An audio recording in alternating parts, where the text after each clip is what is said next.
I stand frozen in the doorway of Caleb's hotel room, my hand still gripping the brass handle as though it might anchor me to reality. The scene before me refuses to make sense, like a puzzle assembled all wrong, pieces jammed together that were never meant to fit. A half-empty glass sits on the nightstand, amber liquid catching the light, strange white residue clinging to its rim. My gaze drifts to the rumpled bed where Caleb lies, my fiancé, the man I'm supposed to marry tomorrow. His tuxedo shirt is partly unbuttoned, his eyes struggling to focus on me. And hovering over him with smudged lipstick and a cold smile that doesn't reach her eyes is Madison, my sister. The wedding planner's checklist lies abandoned on the floor nearby, tomorrow's date circled in red. My wedding day. Our wedding day. Ava. Caleb slurs, trying to sit up. Something's wrong. I don't feel. Shh, Madison says, placing a finger against his lips. You've had a little too much to drink, that's all. But I know Caleb. One scotch is his limit before any important event. Always has been. Time slows as I notice Tyler, Caleb's best man, standing solemnly by the window, his phone held at chest level, recording. His face is grim, jaw clenched tight. What's happening? I manage, my voice sounding distant to my own ears. Madison turns to me with a dismissive laugh that cuts like glass. It was mutual. He's been hitting on me this whole time. She tosses her hair styled almost identical to mine now, I realize with a chill. You know how men get cold feet. Before I can respond, my father pushes past me into the room, his face contorted with rage. What the hell is going on here? The words explode from him, filling the space. Behind him, my mother gasps, her hand flying to her throat. Oh my goodness, she whispers, then immediately. Madison, honey, what happened to you? To her, not to Caleb, disoriented on the bed, not to me, standing shattered in the doorway. And that's when I know. This wasn't impulsive. This was calculated. The realization punches through me like a physical blow, stealing my breath. Suddenly, warning signs from the past 3 months flash through my mind with painful clarity. My hesitation to introduce Caleb to my family. The knot in my stomach I dismissed as nerves. Madison at our first dinner, wearing a dress cut too low, leaning across the table toward Caleb, ignoring her own date. Her lingering touches on his arm when passing the salt. Her pointed questions about his recent promotion. Senior investment advisor at 32? That's impressive. Ava always did know how to pick the ambitious ones. My mother smiling. Madison has always had an eye for potential too. I dismissed my unease as paranoia. Family loyalty would prevail. It had to. Now, watching Madison's practiced expression of innocence, I recognized the familiar pattern. The same look she wore when she accidentally crashed my high school prom. When she happened to run into my college boyfriend during spring break. Tyler steps forward, phone extended toward my father. You need to see this, Mr. Richardson. He presses play. The video shows the hotel bar from earlier this evening. Madison approaches a table where Caleb sits alone reviewing his speech cards. She slides beside him, all smiles. Orders drinks. When Caleb looks away, her hand moves over his glass, dropping something in, stirring quickly. The footage continues, showing Caleb becoming increasingly disoriented. His attempts to stand, to call for help. Madison's arm around his waist, guiding him toward the elevator. Let me help you to your room. My father's face drains of color as understanding dawns. It's not what it looks like, Madison begins, her voice taking on the wounded tone she's perfected over years. He asked me to meet him. The sound of flesh meeting, flesh cracks through the room. My father's palm connects with Madison's cheek the first time in 29 years he's ever struck either of his daughters. My mother screams, rushing to shield Madison. Robert, how could you? How could I? He roars. How could she? How could you still defend this? The door behind us opens again as Caleb's parents arrive, drawn by the commotion. Their expressions harden with each passing second as they take in the scene. Hotel security appears next, the manager trailing behind them. Is there a problem here? I can't answer. Silent tears stream down my face as I watch my wedding day implode before it even begins. The careful planning, the tasteful invitations, the vows I'd written and rewritten until every word felt perfect, all of it meaningless now. What would you do if your own sister betrayed you at the moment that should have been your happiest? Would you forgive family for the unforgivable? Or would you draw a line that could never be crossed again? Stay with me, because my response will challenge everything you believe about family bonds. I stare at my wedding dress hanging on the closet door, its ivory lace catching the morning light that filters through the hotel suite curtains. Untouched, unworn, a beautiful ghost of what should have been. The wedding coordinator, Jeanette, sits across from me, her clipboard resting on her lap, her eyes filled with the sympathy I can't bear to acknowledge. We can postpone, Ava. Everything can be rescheduled when you're ready. When I'm ready. As if there could ever be a time when I'd be ready to face the guests after what happened last night. My phone buzzes again the 15th time in the past hour. I don't need to look to know it's another relative or friend asking what happened, why the church doors remained locked this morning, why no one received the traditional wedding day has arrived message I'd scheduled to send automatically. Caleb's medical report came back, my father says, entering the suite with heavy footsteps. He looks decades older than he did yesterday, the lines around his eyes deeper, his shoulders hunched forward as if carrying a weight they weren't designed to bear. Traces of Rohypnol in his system. Clear as day. The knowledge sinks into me like a stone dropping through still water. I knew it last night, but hearing it confirmed makes my chest constrict. And the security footage? Hotel manager just showed it to me. Dad's voice breaks. Madison arrived at 6:42 p.m., 20 minutes before she was supposed to meet us for the rehearsal dinner. She went straight to the bar where Caleb was reviewing his speech. The words hang in the air between us as Jeanette quietly excuses herself, squeezing my hand before she leaves.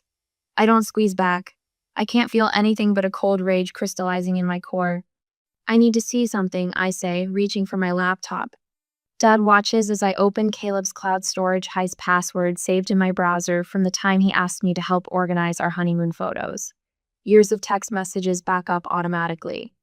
I type Madison in the search bar and my breath catches. Dozens of messages, going back nearly 2 years. I'm just venting about the divorce, one reads. You're so easy to talk to, not like most guys. Another.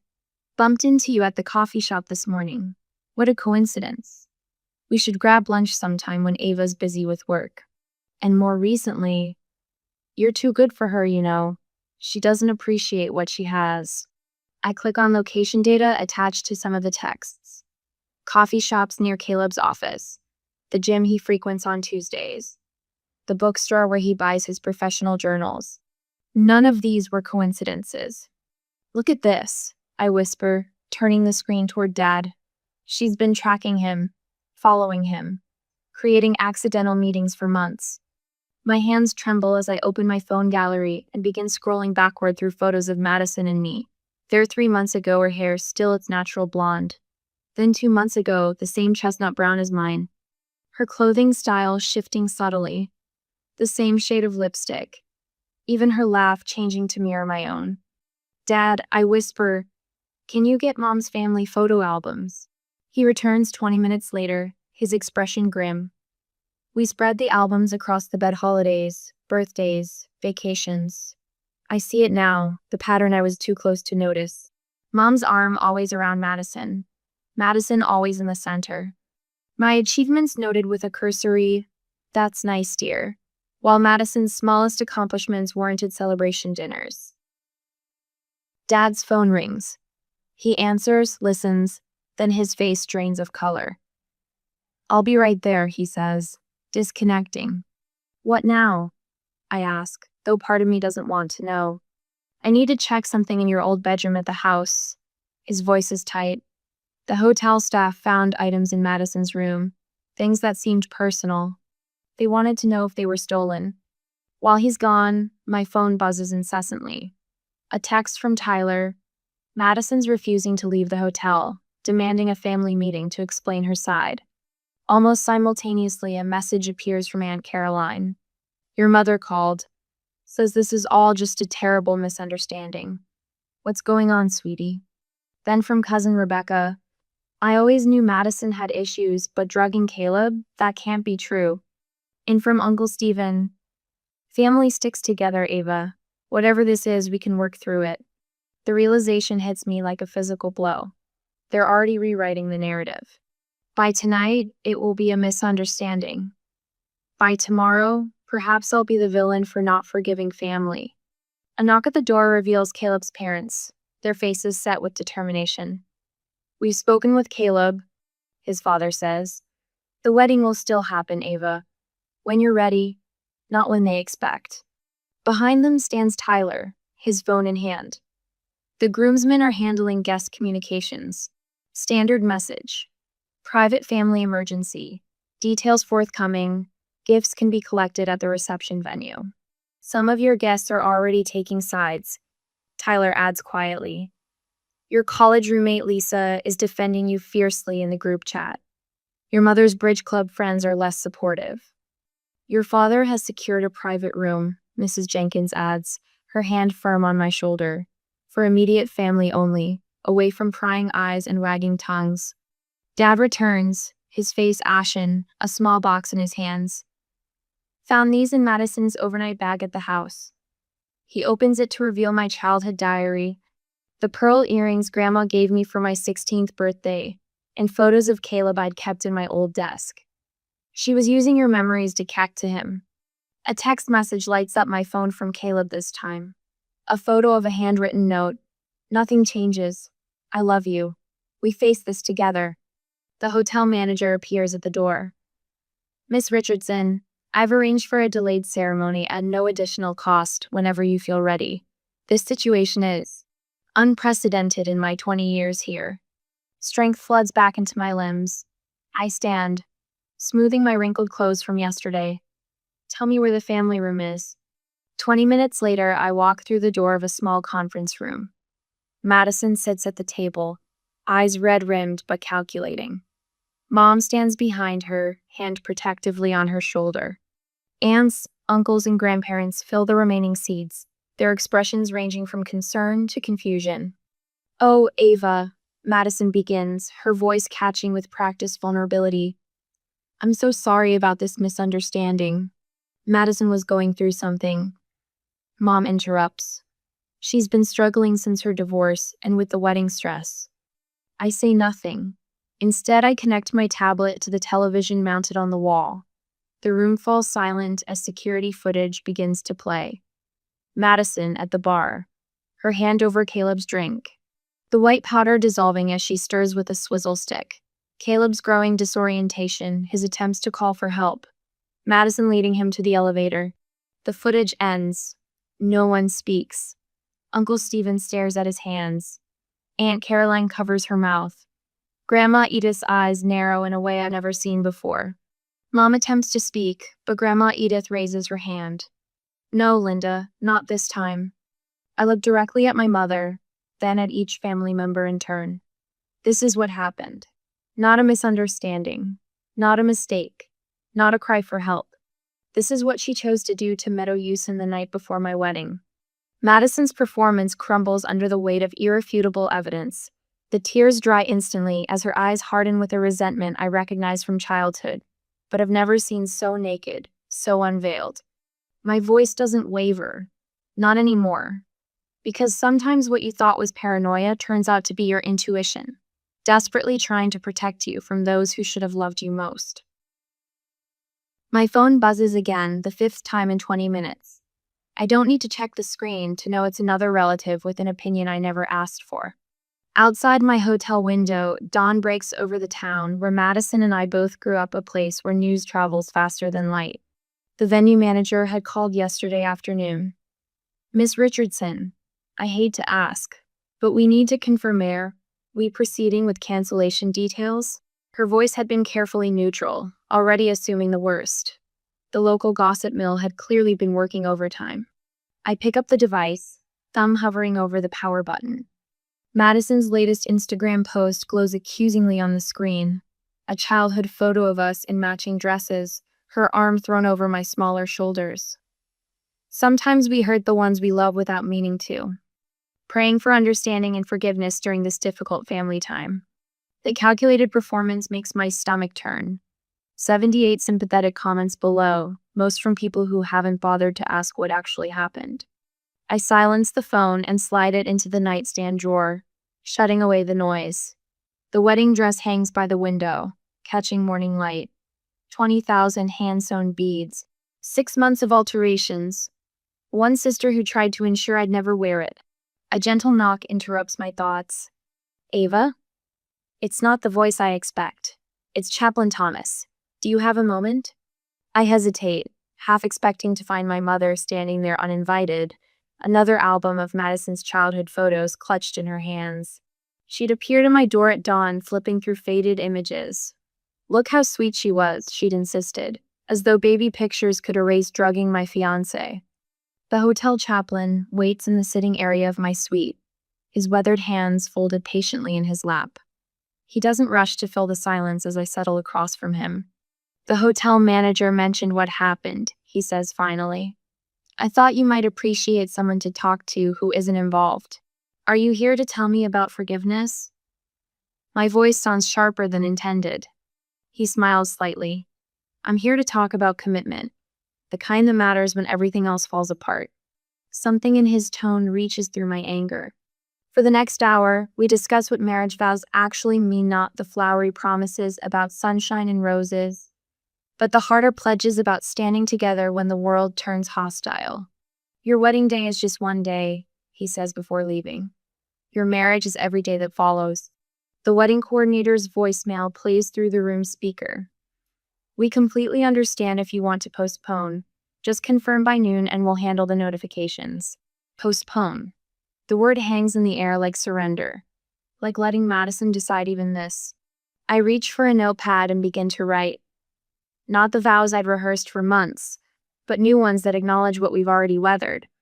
What commitment actually looks like when tested by fire instead of merely promised in theory. My phone rings again, the hotel room's landline this time. It's Caleb's doctor. His system is clear of the sedative, she confirms. He's still experiencing some effects, but he's coherent.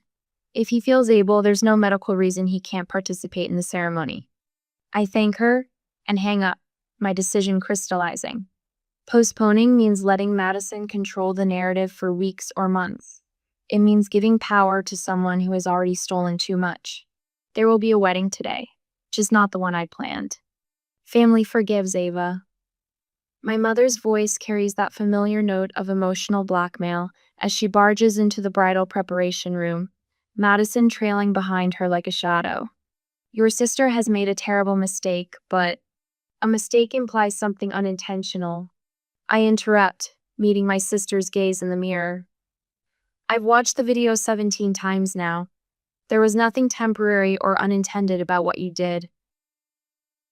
Madison steps forward, eyes brimming with tears that never quite fall.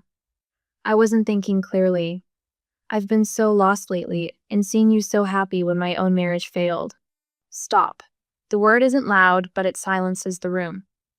You drugged my fiancé. You recorded it. You planned it for months. I turn from the mirror to face them directly. This isn't about forgiveness, it's about consequences. Madison's rehearsed remorse hardens into something uglier. You always think you're better than everyone. Perfect Ava, who never makes mistakes. The wedding coordinator appears at the doorway, her professional smile firmly in place. I'm afraid I'll need to ask you both to leave. We have security waiting to escort you to your car. You can't be serious. My mother's voice rises. I'm the mother of the bride. Not today. You're not. The words slip out before I can stop them, but I find I don't regret them. The coordinator doesn't flinch as she firmly guides them both toward the door. I catch a glimpse of Tyler standing in the hallway, arms crossed, 2 other groomsmen flanking him like sentries. They've taken it upon themselves to form an impromptu security detail around the ceremony space protection I never imagined needing at my own wedding. After they're gone, Eleanor Jenkins, Caleb's mother, steps in quietly, the wedding dress draped carefully over her arms. May I help? She asks, and the simple kindness nearly breaks me. The chapel looks different than I imagined. with guests clustered on only one side. Empty spaces mark where my mother's family should be sitting. My father waits in the hallway, eyes red-rimmed but resolve evident in his straight shoulders. "You don't have to do this today," he says softly. "No one would blame you for waiting." I would. I straighten his tie, a gesture that feels both ordinary and profound. This isn't the wedding I planned, but it's the marriage we've already started building. He nods, understanding more than I expected. "I failed you with Madison. I saw what she was becoming, and I thought staying neutral was the right thing. You're here now," I say, taking his arm. "That matters more." The doors open. Caleb stands at the altar, paler than normal but steady. Tyler and the groomsmen form a protective semicircle behind him, their expressions somber but determined. One of them, James, I think, scans the guests as if expecting trouble. My father and I move down the aisle with measured steps. This isn't the triumphant procession I'd imagined, but there's quiet dignity in simply showing up when running away would be easier. The chaplain acknowledges the unusual circumstances with grace, speaking about commitment as something proven rather than merely promised. When Caleb takes my hands, his are warm and sure. "I didn't write these vows for today," he says quietly, "just for me. But they're more true now than they would have been yesterday." As we exchange rings, the chaplain calls for a moment of silence for those whose absence is felt today. The quiet speaks volumes about what family should mean versus what it sometimes is. After the pronouncement, my father embraces Caleb fiercely. "I'm so sorry," he whispers. Caleb shakes his head. "Not your burden to carry." We turn to face our diminished but determined gathering, not the wedding I dreamed of, but perhaps the one that honestly reflects the marriage we're building. A union tested before it even began, stronger for having faced the worst together rather than apart. Sometimes love isn't about perfect beginnings. It's about choosing to stand together when walking away would be easier. The plane banks slightly, sunlight catching my wedding ring and sending prisms dancing across the tray table. I flex my fingers, still getting used to the weight of the band. Beside me, Caleb shifts in his sleep, his face relaxed for the first time in days. The gentle rise and fall of his chest steadies me as we soar toward the Bahamas, toward what should be pure happiness. "Ladies and gentlemen, we'll be landing in Nassau in approximately 20 minutes, the pilot announces. Caleb stirs, blinking away sleep. His hand finds mine, thumb absently turning my wedding ring. "Hey, Mrs. Jenkins." The name feels right, even if everything surrounding its acquisition has gone sideways. "Hey yourself." His expression turns serious. "We need to talk about what happens when we get back." "Not now," I say softly. "We have 6 days. Madison and my mother can wait. But their presence lingers between us even at 30,000 feet. Boundaries. The word has taken on new meaning since watching Tyler's video footage. I never imagined needing to defend myself against my own sister, my own mother. The resort welcomes us with expected fanfare. Champagne, flower leaves, and staff calling us newlyweds with practiced enthusiasm. Our suite door sports a "just married" sign in curling script. Inside, rose petals form a path to a king-size bed. It should feel magical. Instead, it feels like we're actors in someone else's romantic comedy. Caleb stands at the balcony, staring at the ocean. I keep replaying it in my head. I join him, our shoulders touching. I know. I was so confused. One minute I was in the bar going over my speech, and then... His voice cracks. "I knew something was wrong. I tried to call you." My stomach twists remembering Madison's words. It was mutual. The easiest lie, designed to shatter us both. That night, Caleb thrashes in his sleep, calling out. I catch fragments, stop and please, and once, my name, desperate and questioning. I wake him gently, his skin clammy under my palm. "She was there," he whispers. "In the dream, wearing your perfume." I hold him until his breathing steadies, until the demons retreat. In the morning, I delete every social media app from my phone. 6 days of peace. We've earned it. But peace proves elusive. By day 3, the messages find us anyway. 7 voicemails from my mother since breakfast, I tell Caleb as we return from snorkeling. 2 from Aunt Carol, 1 from Uncle Pete. Caleb's jaw tightens. Family messengers? Bingo. I scroll through text notifications. Oh, and apparently Madison has started therapy and deeply regrets her temporary lapse in judgment. Caleb's laugh is sharp and humorless. Temporary? She spent 3 months setting that up. The hotel concierge approaches us in the lobby.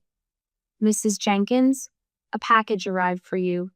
Inside our room, I open the envelope to find childhood photos. Madison and me making snow angels, riding bikes, holding hands at the state fair.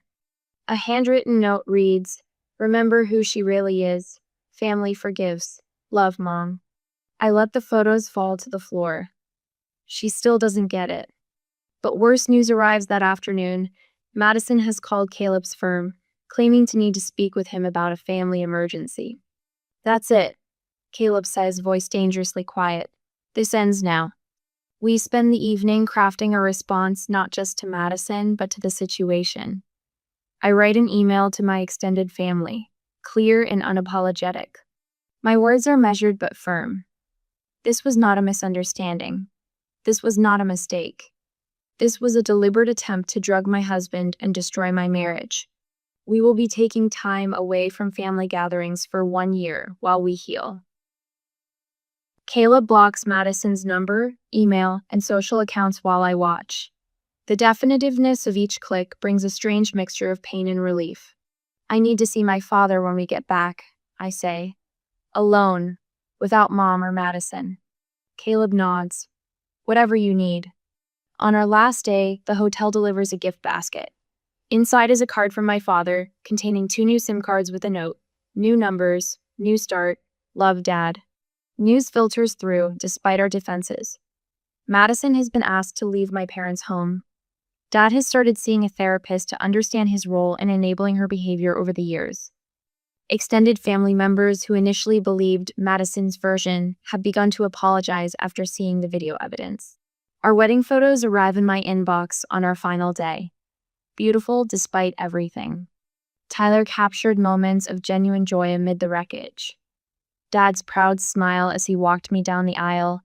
Caleb's eyes locking with mine as we spoke our vows. The small but loyal gathering of guests who chose to stand with us. We look happy, Caleb says, studying the images over my shoulder. We were, I realize. We are. Back home, wedding gifts wait in our apartment. Reminders of those who believed in us enough to send them despite everything. Dad arrives for dinner our first night back.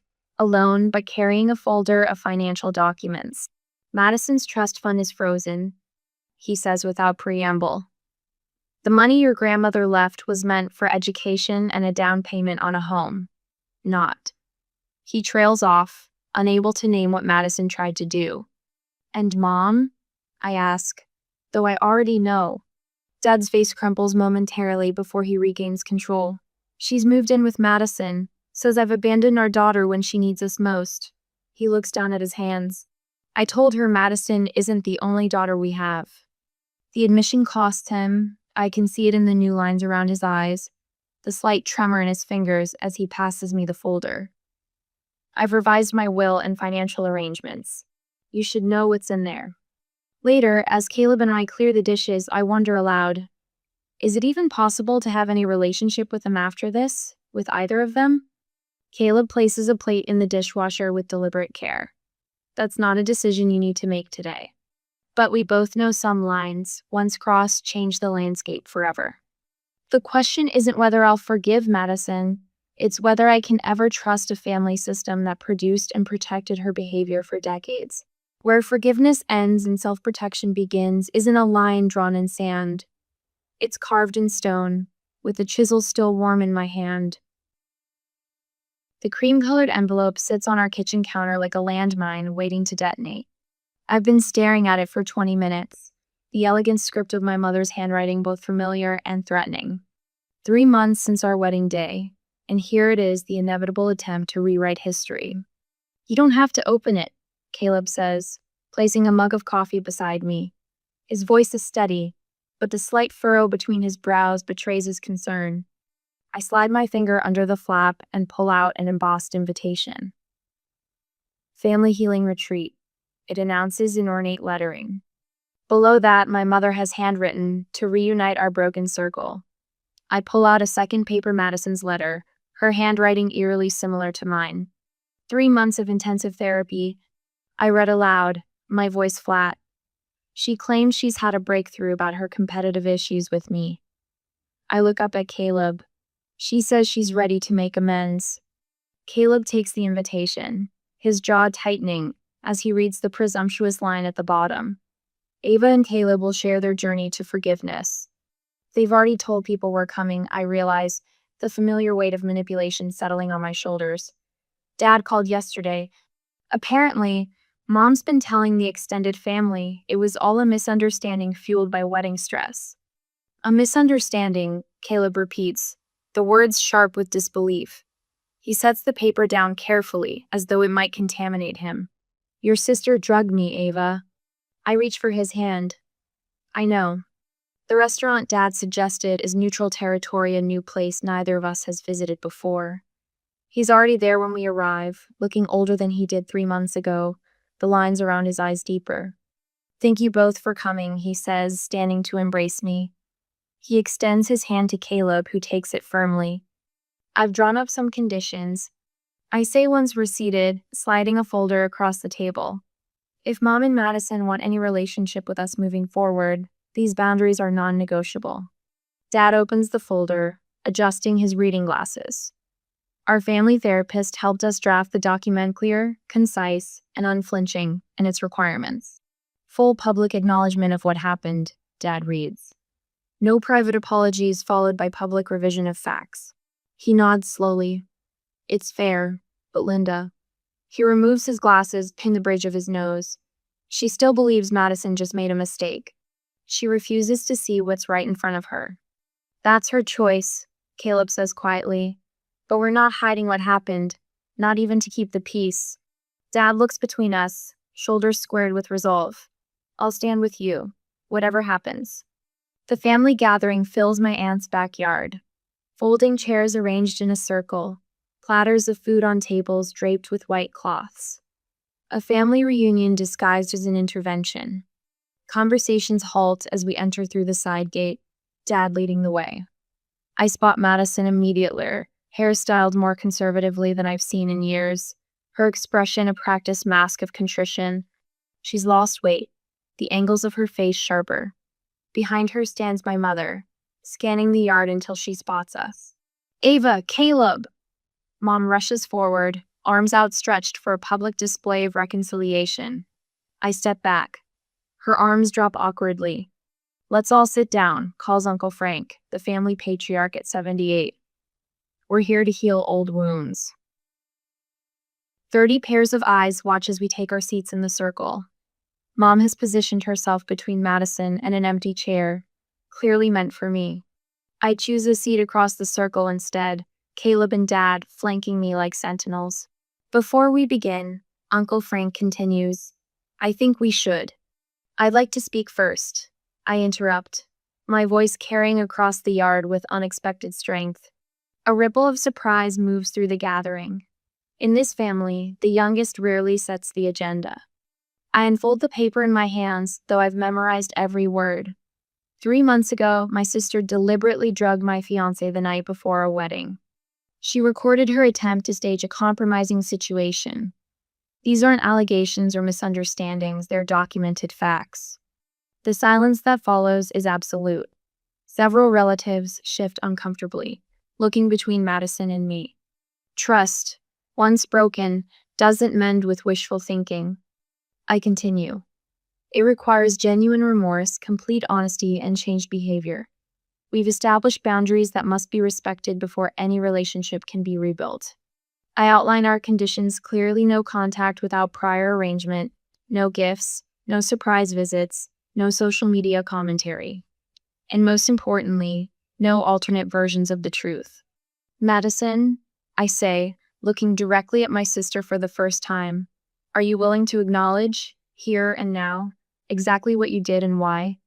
My sister's face transforms, the mask of remorse cracking to reveal glimpses of the calculating woman who stood over my drugged fiancé. Her eyes narrow, darting between sympathetic family faces. I've apologized repeatedly, she begins, voice trembling with practiced emotion. But Ava has always been jealous of my relationships with... That's enough, my mother interrupts, springing to her feet. Ava, you're destroying this family with these accusations and demands. Can't you see your sister is suffering? Your daughter did that when she drugged me, Caleb says, his quiet words landing like stones in still water. Mom gasps as though he slapped her. I stand, my decision made. We've said what we came to say. These are our terms. Anyone who wants a relationship with us will respect them. Dad rises beside us, shoulders straight despite the pain in his eyes. As we turn to leave, a frail voice calls out, I believe you. My great-aunt Elizabeth, 82 and rarely vocal at family gatherings, pushes herself to her feet with her cane. And I'm coming with you. Would you have confronted your family publicly or handled it privately? Ava chose to stand in her truth regardless of who it made uncomfortable. As you'll see in our final chapter, sometimes the family you build is stronger than the family you're born into. The tiny flame dances atop a single candle stuck in a chocolate cupcake. Caleb's eyes reflect the golden light as he sits across from me at our dining table, his hand reaching for mine. Happy first anniversary, he says, voice low and steady, to surviving the most dramatic wedding in history. I squeeze his fingers, to thriving despite it. Our new home wraps around us like a protective cocoon, the modern security system silently keeping watch from every corner. We chose this neighborhood carefully 30 minutes from my old life, and across town, from where Madison still lives with my mother. The distance isn't just physical. Caleb releases my hand to retrieve a small box from his pocket. It's not diamonds, he warns with a half smile. Those are for year 10. Inside rests a delicate silver key charm from my bracelet, engraved on its surface. Truth unlocks freedom. It's perfect, I whisper, blinking back unexpected tears. Pregnancy hormones have ambushed my emotional defenses lately. After dinner, we settle on the couch beneath the gallery wall we've created photos of our chosen family. Tyler and his wife beaming at our small wedding. Dad standing proudly between us at the lake house last summer. Caleb's parents helping us move in. Conspicuously absent, any trace of Madison or my mother. My hand drifts to the small swell beneath my sweater. Dr. Winters says everything looks perfect. 22 weeks now. Caleb places his palm over mine. The nursery down the hall waits with freshly painted walls and a crib Dad assembled last weekend. Pale yellow stars march across a sky blue, sealing nothing pink, nothing blue. Just the promise of infinite possibility. I had another session with Dr. Chen yesterday, I say, naming my therapist of 11 months. We talked about setting boundaries for when the baby comes. Caleb nods, his jaw tightening slightly. Good. The last thing we need is your mother showing up unannounced with Madison in tow. The violation of trust still sits heavy in his eyes sometimes.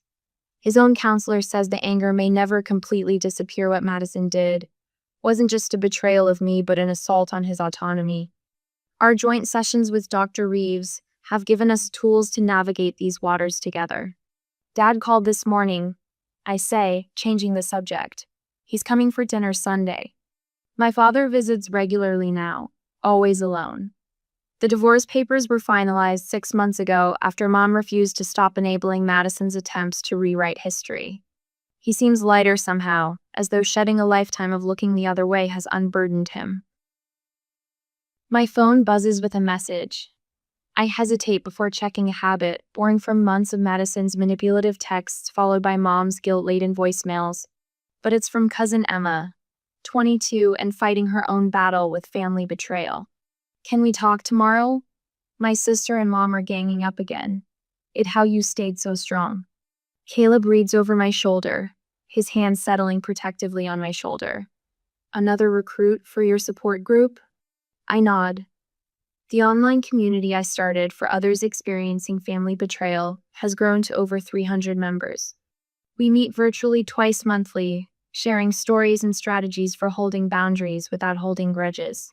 I'll tell her what I tell everyone: family should protect, not harm. I type my response, suggesting a video call tomorrow afternoon.